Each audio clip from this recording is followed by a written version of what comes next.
Selamat sejahtera saya ucapkan kepada Dr. Wesley. Pada hari ini saya akan membentangkan tugasan 2 iaitu kajian sejarah iaitu makanan.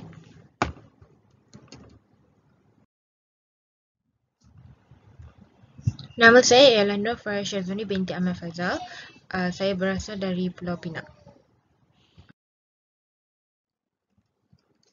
Untuk kajian sejarah saya memilih hidangan rendang tok.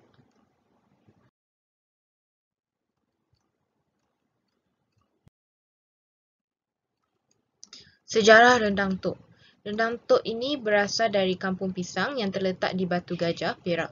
Kemudian rendang tok ini tersebar ke kebanyakan daerah-daerah yang ada di dalam negeri Perak dengan cepat kerana kelazatannya yang cukup digemari oleh orang-orang Melayu pada ketika itu.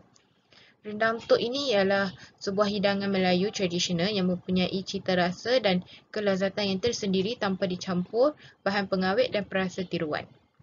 Rendang tok ini menggunakan kaedah tradisional untuk menyediakannya, iaitu menggunakan dapur kayu untuk dimasak secara bergotong royong selama lebih kurang 6 jam dengan tahap kawalan api yang sederhana.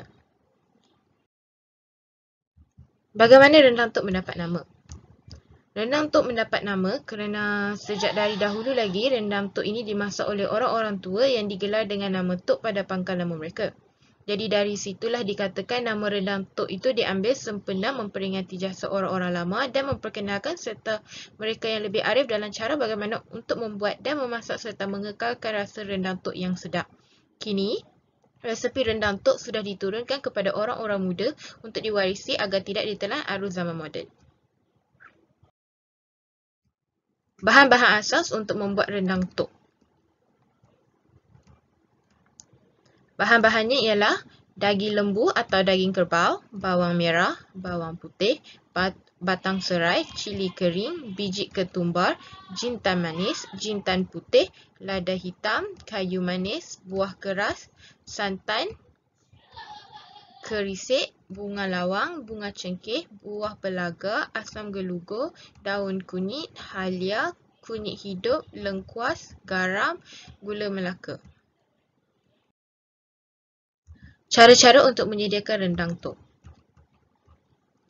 Langkah pertama, gaulkan daging dengan ketumbar, jintan manis dan jintan putih yang telah dikisar dan perap semalaman.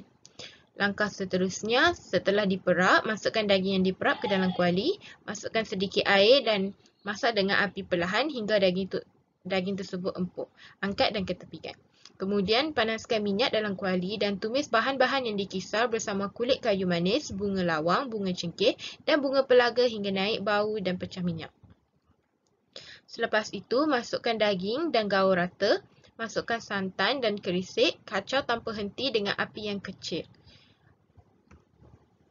Langkah kelima, masukkan air asam jawa, gula melaka, daun kunyit dan kacau hingga kering. Bila rendang sudah kering, baru tambah garam secukup rasa. Air sekali, hidangkan dan sedia dinikmati. Teknik untuk membuat rendang tok. Teknik yang pertama ialah pastikan rendang dikacau selalu supaya tidak hangit di bahagian bawah.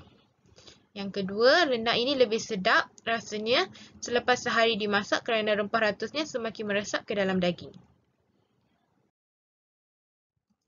Bila rendang tok ini dihidangkan? Pada zaman dahulu, rendang tok ini hanya boleh digemari oleh kerabat raja. Kini rendang tok ini telah menjadi hidangan untuk segenap lapisan. Kebiasaannya ahli keluarga akan bersama-sama memasak rendang tok ini untuk dijadikan juadah musim perayaan seperti sambutan Hari Raya Aidilfitri dan Hari Raya Aidiladha. Rasanya yang pedas dan manis membuatkan penggemarnya menjadikan hidangan ini bukan sahaja pada pagi Syawal, tetapi pada hari biasa juga.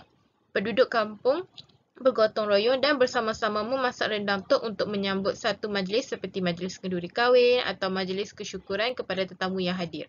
Hotel-hotel terkemuka juga dan restoran-restoran dan gerai-gerai makan juga turut menyajikan hidangan ini kepada para pengunjung. Makanan rendang tok ni boleh makan dengan apa? Rendang tok ini boleh dimakan dengan macam-macam semasa sambutan hari raya. Contohnya ketupat, lemang, pulut kuning dan nasi impit, nasi putih, nasi minyak, nasi tomato, nasi lemak dan nasi-nasi yang lain. Rasa rendang tok yang unik ini membuatkan hidangan ini enak dimakan dengan apa-apa saja. Jika dimakan sahaja pun sedap. Rendang tok ini adalah salah satu jenis rendang yang ramai digemari orang, tetapi ada banyak lagi jenis rendang-rendang yang kita boleh jumpa. Antaranya, yang pertama ialah rendang cili padi. Rendang cili padi ini berasal dari Negeri Sembilan. Seterusnya ialah rendang ayam lengkuas. Rendang ayam lengkuas ini berasal dari Sabah. Seterusnya, rendang Minang. Rendang Minang ini berasal dari Negeri Sembilan. Seterusnya, rendang ayam Johor. Yang seterusnya, rendang Sarawak. Seterusnya ialah rendang ayam Kelantan. Dan rendang Pahang ataupun dipanggil sebagai opor.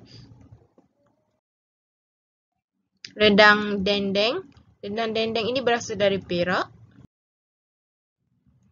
Akhir sekali ialah rendang Mamang Gemenceh. Rendang Mamang Gemenceh ini berasal dari Negeri Sembilan. Jadi, ini adalah video yang dirakam oleh saya menyediakan rendang daging dan rendang ayam sempena Hari Raya Aidiladha yang lalu.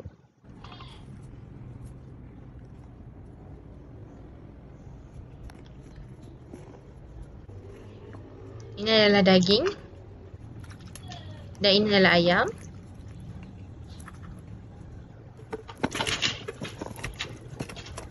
Kita akan blend semua bahan-bahan ini.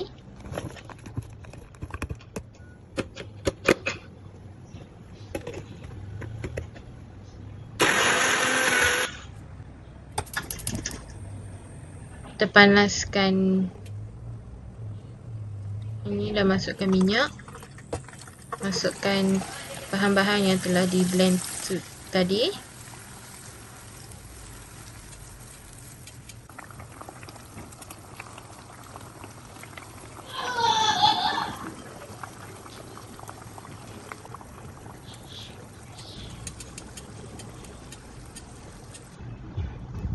Dan rendang ayam dan rendang daging telah siap.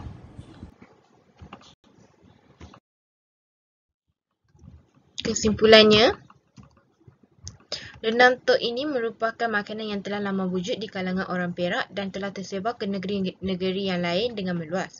Bagi saya, untuk memasak rendang tok ini tidak terlalu senang dan tidak terlalu susah. Rendang tok ini dapat mengajar kita banyak perkara, antaranya nilai kesabaran.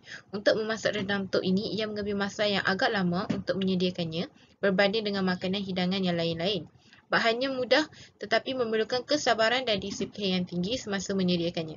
Saya sebagai peminat setia rendang tok ini, saya berharap agar resepi rendang tok ini tidak akan dilupakan dan mengekalkan rendang tok ini sebagai salah satu makanan yang harus ada sempena sambutan Hari Raya. Akhir sekali, saya berharap agar hidangan ini dapat diluaskan dan diperkenalkan ke negara-negara luar sebagai salah satu makanan yang terkenal dan enak di negara kita. Sekian, terima kasih.